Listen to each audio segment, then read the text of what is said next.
అనగనగా ఒక రాజు. ఆ రాజుకి చాలా పెద్ద మనసు. పంతులు గారు, అయ్యా, ఎన్నిసార్లు చెప్పానండి హుండీ కన్నం పెద్ద చేయమని? నోట్లు పట్టట్లేవు. చిల్లర వేయడం కోసం చిన్న కన్నం పెట్టామండి. చిల్లర గల కోసం సపరేట్ హుండీ చేయించండి. నాకు కాబోయే మామగారికి 2-3 పిల్లలు ఉన్నారనుకోండి, ఆయన ఎఫెక్షన్ మొత్తం డివైడ్ అయిపోతుంది. ఎఫెక్షన్ అంటే తెలుగులో ఆస్తులు అంటారు. ఆ మనసులోకి దగదగా మెరిచిపోయే నగలేసుకుని యువరాణి దిగింది. సర్వమంగళ మాంగళ్యే. మంత్రాన్ని తిరిగి చెప్పమ్మా. అయ్యో, తిరిగి చెప్పమంటే అటు తిరిగి చెప్పమని కాదు, రిపీట్ చేయమని. అమ్మాయి చాలా తెలివైంది. అమ్మాయి చదివింది ఇంటర్ దాకా. సంతోషం.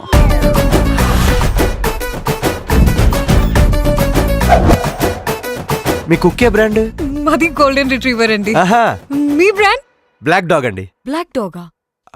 నల్ల కుక్క, బ్లాక్ డాగ్. నాకు బ్లాక్ డాగ్ ఉంది, వెరీ క్యూట్. నీకు ఫ్యూచర్ లో అమెరికా వెళ్లే ప్లాన్స్ ఏమైనా ఉన్నాయా? హాయ్ బాబోయ్, నేను చిన్నప్పుడు అంతా అక్కడేనండి. ఎరా, ఆ వైట్ హౌస్ ఇంకా వైట్ గానే ఉందా? బ్లాక్ అయింది. శభాష్.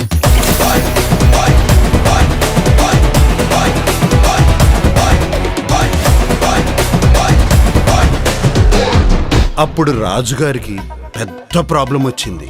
ఏంటి ప్రాబ్లం?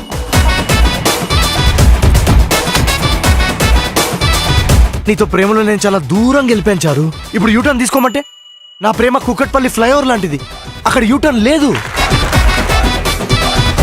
వీళ్ళిద్దరు పెళ్లి ఎలా జరుగుతుంది నేను చూస్తాను.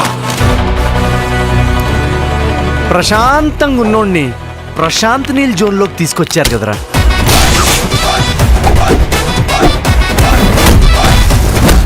గౌరవపురం జమీందార్ గోపరాజ్ గారు మనవడు రాజుగా చెప్తున్నాను. ఈ రోజు రాజుగాడి పెళ్లి 7 తరాలు అటు 7 తరాలు ఇటు గుర్తుండిపోద్ది.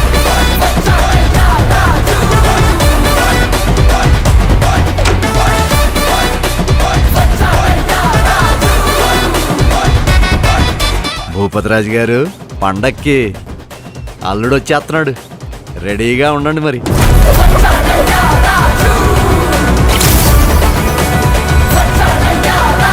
మీ అమ్మాయిలకి ఏం ఫీలింగ్స్ ఉంటాయి చారు? ఎప్పుడైనా బ్రేకప్ అయిన తర్వాత ఒక అమ్మాయి మందు తాగేసి గడ్డం పెంచుకొని తిరగడం చూసావా? మా గడ్డం ఎందుకు పెరుగుతుంది? ఫీలింగ్స్ ఉంటాయి కదా పెరగడానికి. మిగతా కదా సంక్రాంతికే.